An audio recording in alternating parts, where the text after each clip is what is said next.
but this time in Iloilo, you're aiming for another record. Ma'am, yung women's run po ba, ano po yung inyong long-term, medium and long-term objective?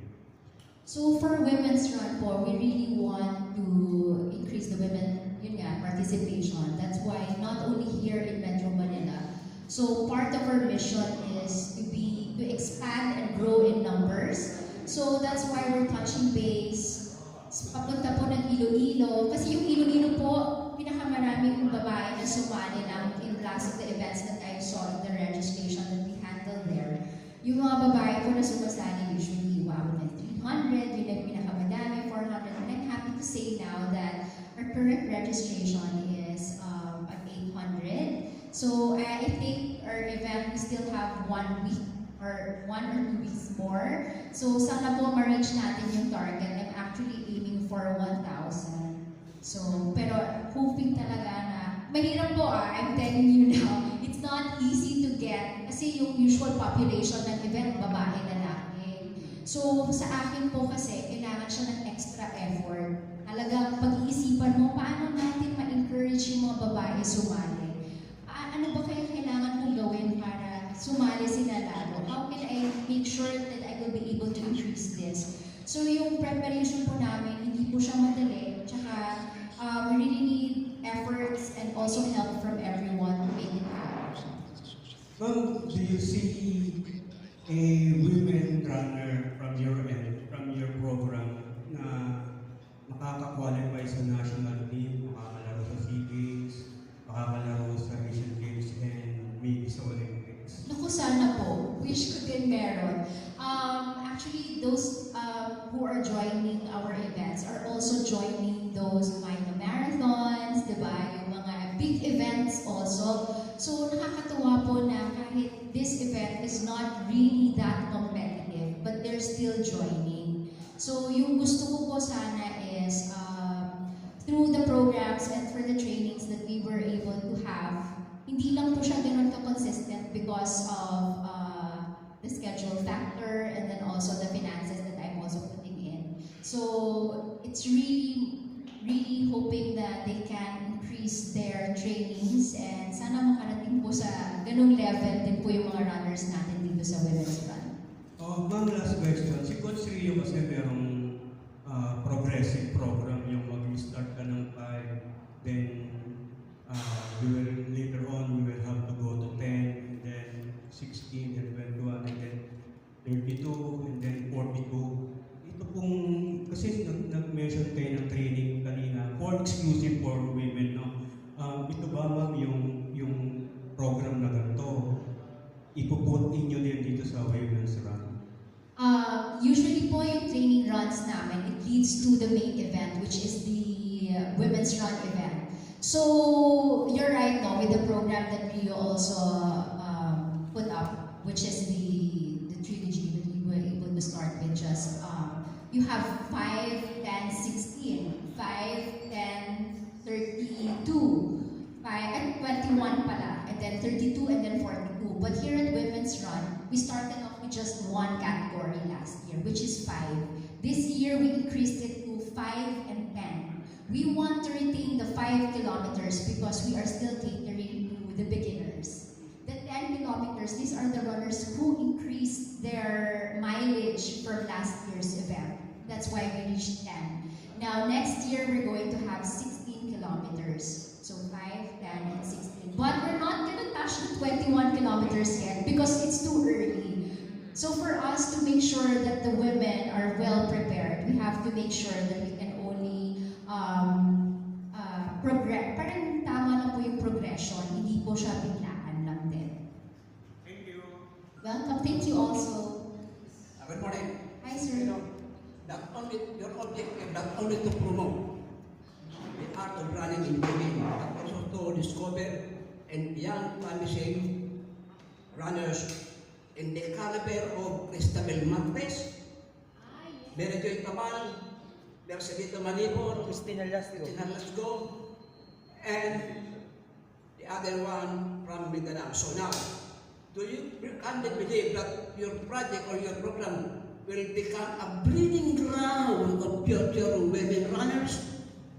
Wow! Grabe po. Actually, that one, gusto ko po ng ganyan kasi I know them eh. I know Mary Joy Tabal, I know Cristabel Martes, and I've seen them train, I've seen them run. They're really good at what they do. Now, these women that we have here joining the Women's Run PH, they also have that kind of inspiration. Yes. So, it's really up to them to up their training to be able to reach that kind of caliber. And I really hope that we can also have that in our program. Our program po hindi naman siya ganun ka-consistent. Kasi, but we can provide siguro once or twice a month. But for you to be able to achieve that kind of caliber, you need to have consistent training. And I believe po for those who are really going to be that kind of caliber, they can achieve it as long as they have the will and determination, just like Mary Joy Tabal and Cristabel Martes. Well, you know, I covered their brilliant exploit in Tampin South Asia Game. And their foreign counterparts gained the respect and admiration of the Filipino runners now. Can really buy or rekindle the glorious days of women's runners in the South Asia, not only in second but also in high-level international running competition. That one po, for women's run, we're not at that kind of caliber yet because we're really catering to the beginners pa lang po. Because we really want these beginners to have and spark that kind of interest, no? Just like what they did. I'm sure all the women, they have that kind of interest at first to be able to achieve that. Now, what we can provide here at Women's Run is to give them inspiration, the motivation, and empowerment. And in some of our events that we had, the first one that we have an event, we featured Elma Muros. Yes, she is one of our parang ambassador po. And then we also had Jenny Guerrero. She's also an Olympian that we have, no? Swimmer. She's the youngest at that time.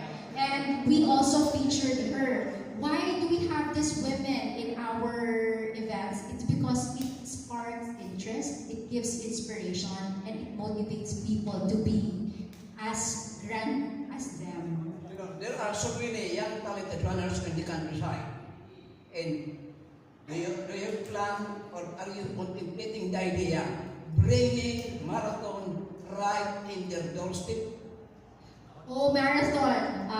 Well, that's really one of the things that I want to achieve soon. But as of now po, we're just stopping at the 16-kilometer mark. And it's not lang easy for us to mount that kind of big or that big event yet, since we just started last year. But that's something that I want to also achieve in the future. Last question. You know, I covered Milo Marathon because I was the writer of Rudy Visconso before your husband take over. Okay? Now, there are so many women's runners or marathoners who completed in those tournaments under the stewardship of Rudy Visconso. I am curious to know, and I wonder why you ventured in this kind of running involving exclusively two women runners. Sorry, can you repeat? I am wondering why you ventured in this project where in marathon there are also women runners taking part. Anong pagkakita? What is the difference between your project and the project of marathon, Milo Marathon? Milo Marathon. Okay, so for that po, for Milo Marathon, their project caters to both men and women. Yeah. That caters to both men and women. Ours, we're just catering to women. I really applaud how Milo started and how they're putting up their events because they're also touching lives not just for women but also for the kids. Diba? They started their program with kids. So, with us naman po, the 5 kilometers of Milo, that's 3 and 5, I think there's mostly kids. And they started also sa mga schools then with the help of DepEd. Ours po kasi, we have 1 kilometer which is for kids, but moms can join. And we're really more focusing on empowerment of women, increasing the participation of women. So yun lang po yung pagkakaibahan namin. And Milo po kasi maganda din yung program nila. they get to represent the country if they bring them out to different places, di ba? And malaki din po yung prize at stake dito. So that's why everybody is also joining. I'm really happy with their program. And for Women's Run, we're not a competitor for Milo, but we are working hand in hand. Because our runners also support Milo and they're very looking forward to joining Milo as well. And of course, we help each other out. It's the same running community. So, ganun lang po. But it's just the difference is just we're catering for women because we saw the registration. Mababa po talaga yung mga kababaihan sumasali. So in other words, this is a wholesome family entertainment. Yes. Hi. Thank you. From the business mirror, hi. You mentioned kanina Iloilo being your hometown. Iloilo. Yeah. And paano yung process dun sa mga next na provincial events? Are the city government, are the LGUs coming to you for the staging of events? Or are you going to the LGUs for their hosting? Oh, okay, I get it. So for Iloilo po kasi, usually po, if it's a private event naman din siya, so we mount the event as is. So we just have to contact the venues and mount it ourselves. But it's nice if we get the support of the LGU. So what I did with Iloilo is I also approached them that we're mounting the first Iloilo Women's Run PH. And this will be the first na malaking participation of women. And I'm happy to say they're very much welcoming with the idea or how we're mounting the event. And they're very supportive then also so sa event na to. So that's how we were able to mount it.